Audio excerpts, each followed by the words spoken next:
Leif travels to the north of Kattegat looking for Magnus. He reaches the place where his sister's killer is and readies himself to slay him, but the man turns out to be his friend Harold, who brought forces to back him and riches for his allies.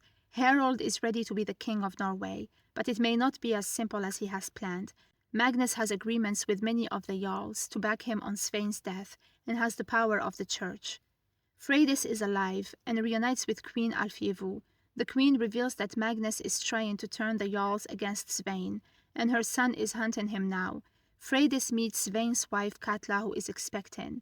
Freydis reveals that Magnus forced her to find a new home for her people, but her son is safe in Greenland.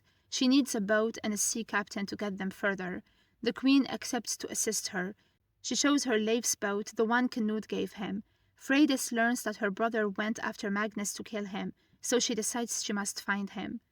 King Canute addresses his earls and decrees that after his passing, his wife Queen Emma will be their ruler. His decree is unanimously upheld. A dying Canute tells Godwin that he offered him Geitha in marriage, as he wanted to bring him into his family, so that one day Godwin's children might rule England. Canute asks Godwin to support Emma now, as his family depends on it.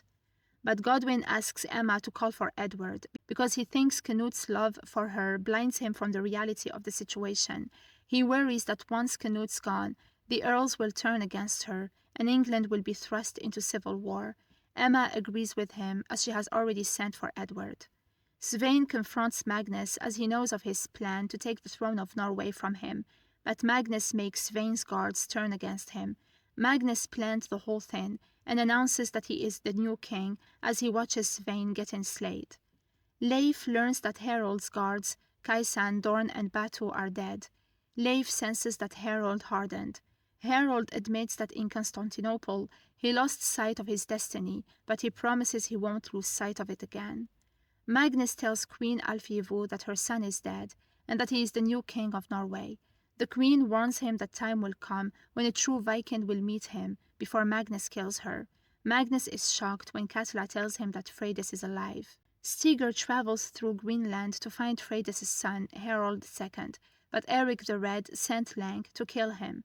Stiger manages to slay his attacker, but he's wounded in the snow. Harold II finds him with the Kalahit.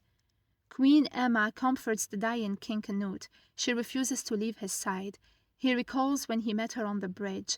He thanks her for giving him joy. He passes away and Emma cries as she begs him to stay with her longer.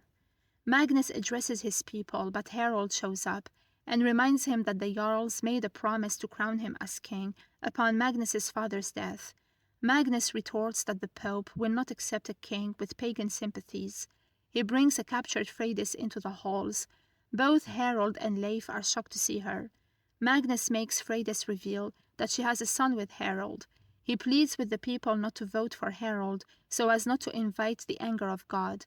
The people talk and reach the decision to make both Harold and Magnus rule together.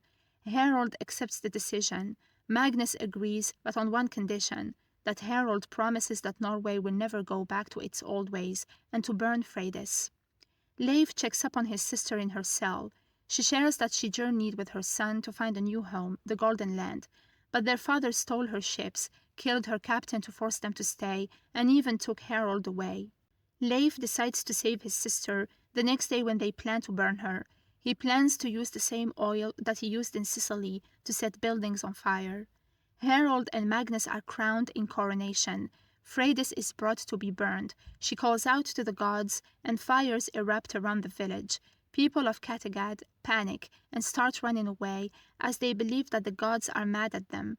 Leif saves Freydis and a group of men take her away. Emma expects Edward to return home, but instead her stepson Harefoot arrives. Godwin plotted the whole thing to usurp Emma. Before Harefoot's coronation for King of England, Emma tells Godwin that she'd like to speak to her stepson alone. She holds Harefoot's hand and sits next to him. In the woods, Harold tells Freydis that he couldn't allow her to kill Magnus as he is the king. Freydis and Harold realize that they have reached the same place. Leif and Freydis will be escorted out of Kattegat by Harold's ships. Harold vows to take care of Magnus and pleads with Freydis to leave. The two siblings are heading on boats to find the Golden Land. Harold calls Leif the Lucky, and the two friends part ways. Harold asks Freydis about their son. Freydis describes him as brave, strong, and caring, like his father. Harold tells her he's no longer that man, but Freydis knows where his smile is, as she gets to see it every day. She hopes that someday he'll meet their son. They hug and bid each other farewell. Harold orders for Magnus to be chained up and thrown in a cell. Magnus's people call it an outrage, but Harold tells them that this is his ruling. He vows to make his kingdom the most powerful on earth, and he dares any Viking to challenge him. He calls himself Harold Hardrada. The series ends with his people chanting his name.